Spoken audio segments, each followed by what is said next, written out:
Students, I welcome you to this lesson on the practical aspects of the points that we have discussed in the previous videos. I think you must have gone through the curriculum document floated by CBSE for class 11th.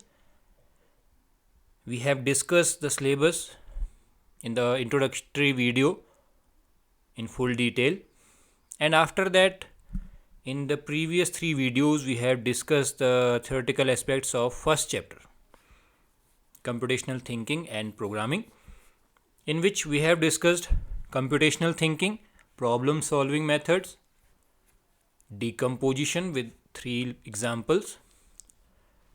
After that, in the second video we discussed algorithm and its implementation, its representation using flowcharts and pseudocode.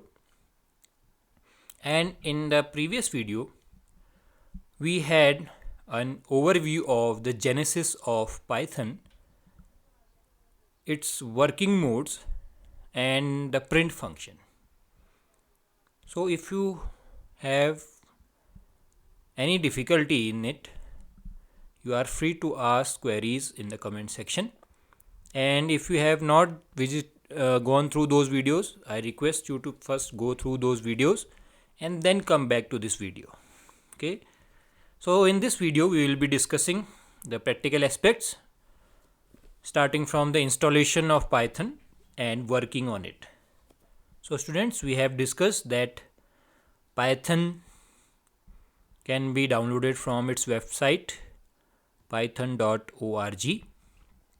It is an organizational website. Python is having its community that works on the various versions of Python, and the latest version can be downloaded from this download section. Whenever you click this download menu, a small window will appear which will give you the latest version of Python for your desktop.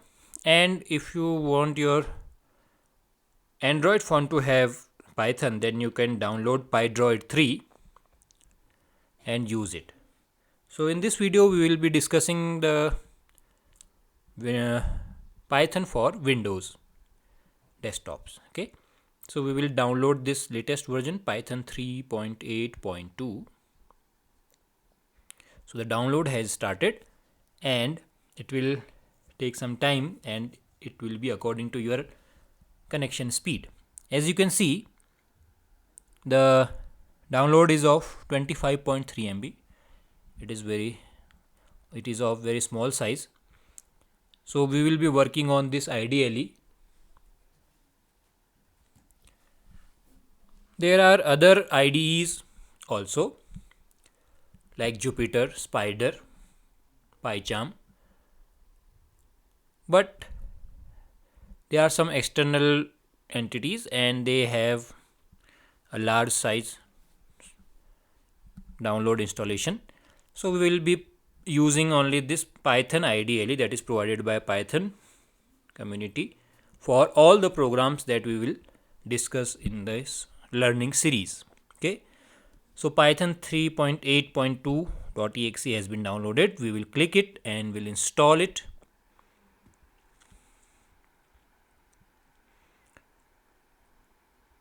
Students, if you remember, we had discussed this checkbox of adding Python to path. We will click it and we will install the Python. It will ask for the permission. We will provide the permission and it will start downloading. As you know, this Python has 2 modes of working. One is command line, another mode is script mode. Okay, so in the command line you type the command and press enter and get the result. Then the second command you type, press enter, get the result. But you cannot type more than one commands at one go. But in script mode you can type your long program and save it for future. In the command line mode you cannot save your commands, but in the script mode you can save your commands for future. And when you want to run the program, you can just press F5 and run your code. But in the command line mode, only one command can be entered at one time. So this is the difference between command line and script mode. This can be a question in your exams about the difference between script mode and command line mode or shell mode. Okay, Python is very popular amongst all the programmers due to its quick development time. It is an interpreted language. If you want to run a single command, you should prefer command line mode, and if you want to type a complete program and check the result, you should go for script mode. So the setup is in progress. It is in the last phase. It is installing pip bootstrap.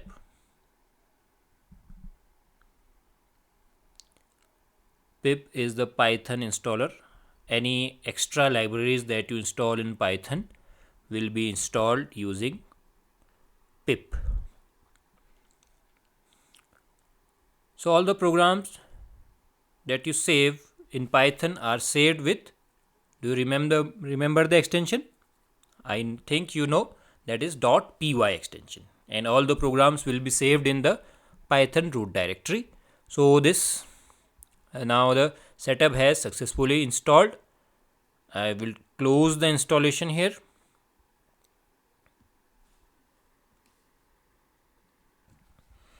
So the installation is complete, and we can check the installation, and we will press the window key and will type IDLE, Integrated Development Learning Environment, and we will get the app for Python 3.8 for 32-bit. We will click it, and our window of Python will be opened in front of us. This is the this is the window. We will maximize it, and you can see at the top you are getting Python 3.8.2 shell, Python 3.8.2 on Windows 32, and you are having the 3 arrows, that is the Python prompt for you. So this is the command line mode, the shell mode, in which you type a command and you get the result. Okay, so this is the command line mode. And if you want to go to script mode, then I think you remember the process. You should go to File, create a new file, or if you have something already made in your Python program, you can go for Open.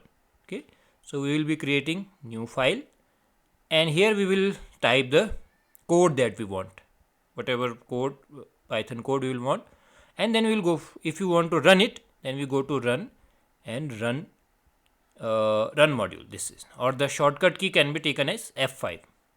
Please note that whatever command you type, when you press F5, those commands will be executed in the shell mode only. Okay, those were that can be typed in a script mode, that is a script editor, but they will be executed in the shell mode only. Okay, so the command that we have learned, the function that we first learned was print function. So we will give a look at print function.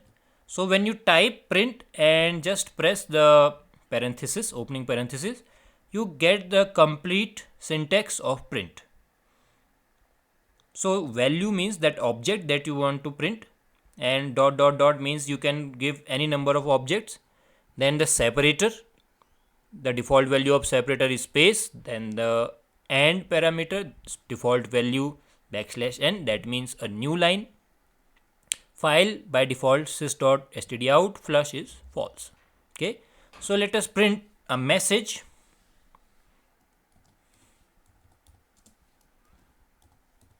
Hello world, This is our message, and just we press enter and we see the result.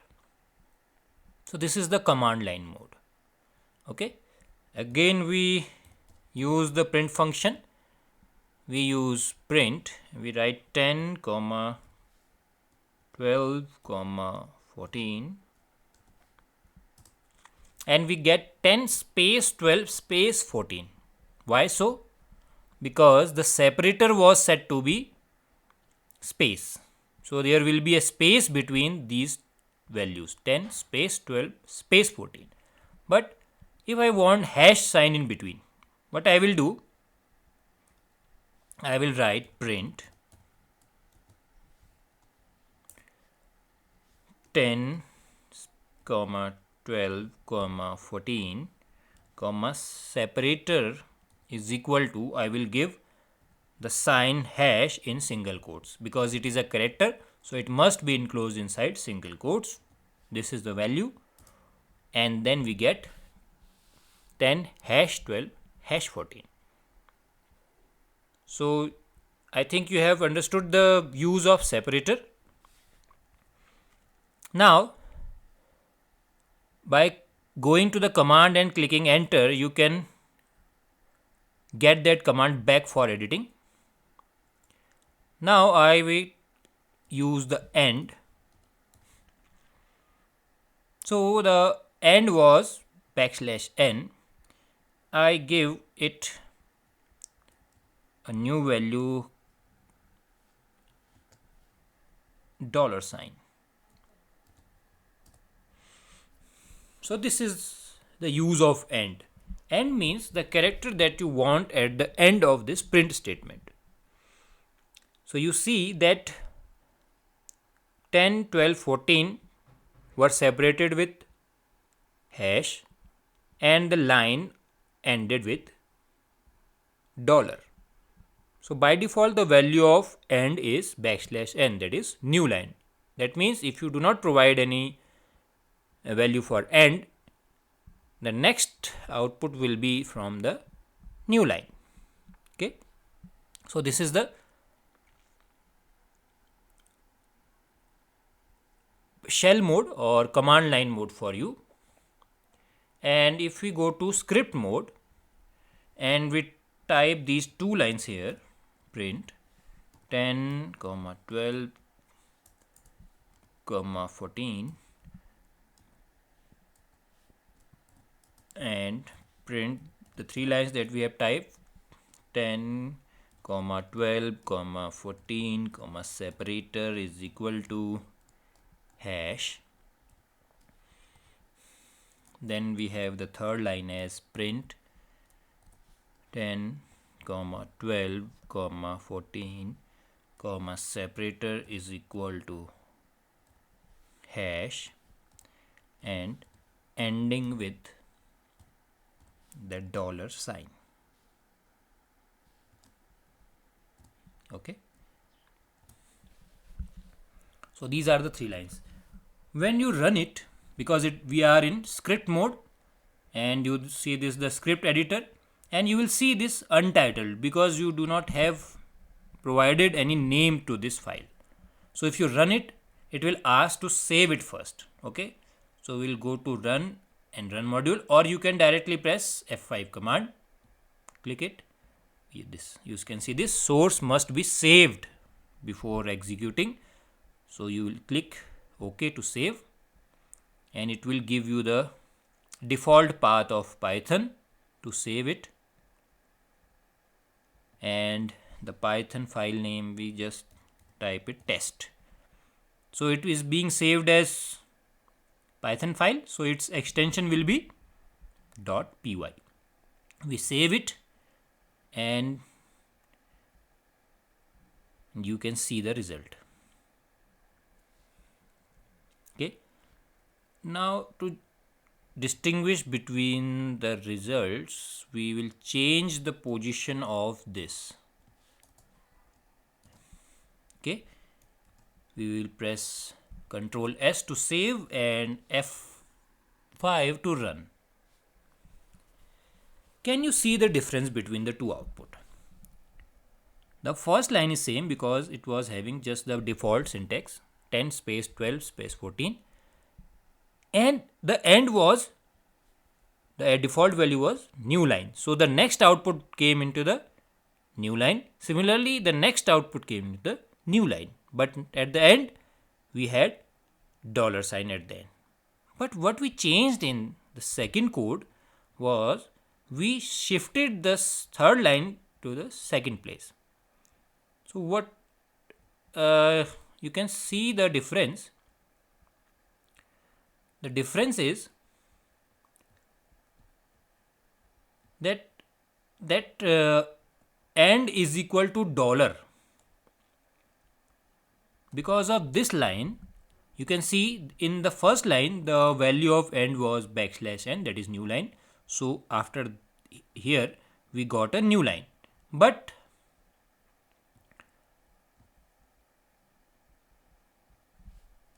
in the second line was this ending with $. So we didn't get any new line. That's why this after this $sign, the third line of output, this was just placed in the same line. Okay, so these two examples can give you the detail about the use of print function. Okay, so the print function for you at this moment, you should just be focusing on these, the print with values and the two arguments that we will require, that is separator and end. Okay, I think you are now known to both the types of execution, that is the script mode and command line mode of Python, and you know how to install Python in your computer. So you should give it a try if you have a computer, or you can install PyDroid 3 for your mobiles, or you can just watch my video and just have an practical experience of working with Python. So in the coming sessions also we will be having separate practical sessions of Python. For those students that do not have the facility to work with Python at their homes, they can just have a live experience of working with Python. And if you have any query related to this, you can just ask me in the comment section and I will try to solve your queries. And I hope that you have understood all the concepts, because this was a refresher for you as you have studied the theoretical points in your previous videos, and here you have got the practical idea how to work with Python. So the rest of the details of Python, I know that you will be very excited to know more about Python, and same, I am also excited to tell you more about Python and how to run programs, how to make good programs, and how to satisfy your fire of learning Python. So all the things will be done, but slowly and steadily. And I again request you, whenever you are watching a lesson video, pace it according to your learning speed. You can be slow in the beginning, and when you come back you can have just a fast run of that video, so you can just recap all those points. And after you have gone through the theoretical concepts, you can go for the practical video, and you can just have a live like example of working with Python. Okay, so this is, here we end our video, and in the next video we will be starting with the chapter number 2. So I will see you in the next video.